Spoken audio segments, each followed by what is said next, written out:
YouTube? What's going on? This is Sandz. Got a video today showing you guys how to hook up your Astro A40's mix amp to your Xbox 360. Now the Astro A40 box actually does come with the little quick start guide, and it does show you in here how to connect it. It doesn't have like a thorough explanation. I mean, it does it reasonably enough, but I figured that maybe it would be easier just to show you guys, straight up how to do it. So first off, I'm going to go ahead and just pull off the plastic on this so I can get rid of that and you guys can see. So this is, of course, is the mix amp. Your microphone comes separately in the package. And what you're going to want to do is you're going to want to plug it in right here into the little earpiece. And this microphone is actually really nice. It's flexible, so you can kind of like position it however you want to, which is actually one of the really nice things about these headphones.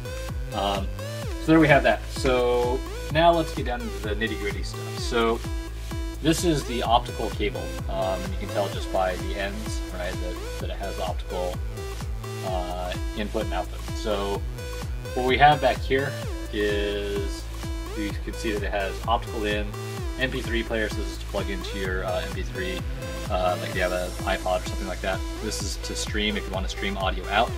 This is USB, so this is basically just your power. Then down here on the bottom, I don't use these.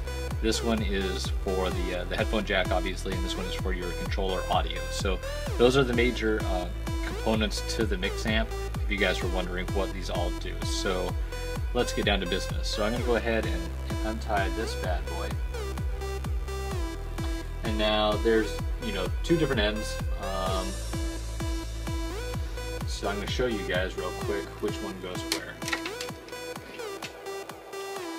So this one right here, you can see that it's actually shorter, right? This one right here is going to go into the back of your Xbox, and this one's going to go into the Astro. So I'm going to, the Astro mix amp. So I'm going to unplug this. You just pull off this plastic tip, and then it just goes into this optical slot right here. So go ahead, stick it in. That's good. Now on the back of your Xbox, you should have something like this. I went ahead and unplugged it just so that it would be easier for you guys to see. And this is the audio dongle. And what you're going to want to do is you're going to want to take the cap off of this portion right here, and then you're just going to plug it in here. So once that's in, you're good to go. This obviously just plugs into the back of your Xbox. Now if you don't have one of these, you can order them online. I got this one actually on Amazon for I think like $12, and then they gave me the HDMI cable to go along with it, so it was actually a really good deal. So if you're looking for an audio dongle, that's what it's called. It's called Xbox Audio Dongle, and you can find them on Amazon. Again, I picked mine up for just for $12. So pretty good deal there. So now that we have that together, I do recommend keeping your twist ties. For me, I'm kind of like a cord whore, so I like to keep everything all bundled up together, as you can see here with my controller here. So now let's move on. So this right here is for the headphones, and you'll be able to tell just because it does have this piece right here. So this is your mic controller, so this means that it's muted. This means that it's able to talk.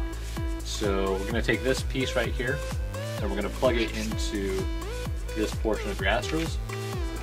Alright, so once that is in there, go ahead and lay this down. Then this piece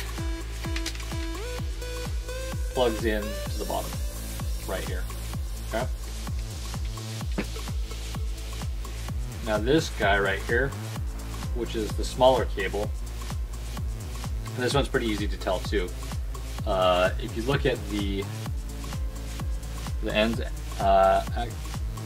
they're both the same, and this one is either for your MP3 or for your stream. So if you're doing audio out, for example, if you're like recording in-game audio or something like that, then you would plug it into the stream, and if you want it to your MP3 player, then you would plug it in here. So we're going to go ahead and put this one aside for now, so I'm not going to be using it. Now this one is for your Xbox 360 controller, and this one is pretty obvious. You can tell it just because it's smaller and it has this L bend right here, so you can see that that's pretty obvious. Now this one goes into the bottom right here where it has a controller. Plugging that in there, and this one's going to go right here into the hole in the bottom. Now finally, this piece right here is your power cable. So this goes into any one of the USB slots in the back of your Xbox. And then of course this end right here just plugs into this USB portion right there. So there you have it. So what I'm going to do right now is I'm just going to plug everything into the back of the Xbox, fire it all up so that you guys can see what it looks like when it's operational. Alright YouTube, so as you can see I've cleaned everything up a little bit, taped my wires together, put them all together and have everything hooked up. So you're going to notice back here maybe that I actually have two wires coming out, one for the stream and then one for my MP3 player. So you can actually just buy these wires like a separate one at Radio Shack. I think they're just a couple of bucks. I had an extra one just lying around actually, so you may even have one of those. And again, it's just a male to male stereo, so it looks like that on the end. So in any case, once you actually fire up your Xbox, in order to verify that it's powered on, you just push this red button right there, or I should say the power button up top. And now it's going to show you your equalizer, which has 4 separate settings. This one is your competitive gaming mode, this one is something else, this one's I think sports, and this one's something else. And then this is one, in any case, this is the one that I usually play on. And then this is of course toggles your Dolby Surround on or off. So that's pretty much how it all sets up. In the next video, I'm going to show you guys actually how to improve your audio quality. There's a little trick to it in order for you to take advantage of the Astro sound system. But that's how you set up your Astro A40's. If you guys have any questions, again, please leave them below in the comments, and I hope you guys find this video helpful. Thanks for watching.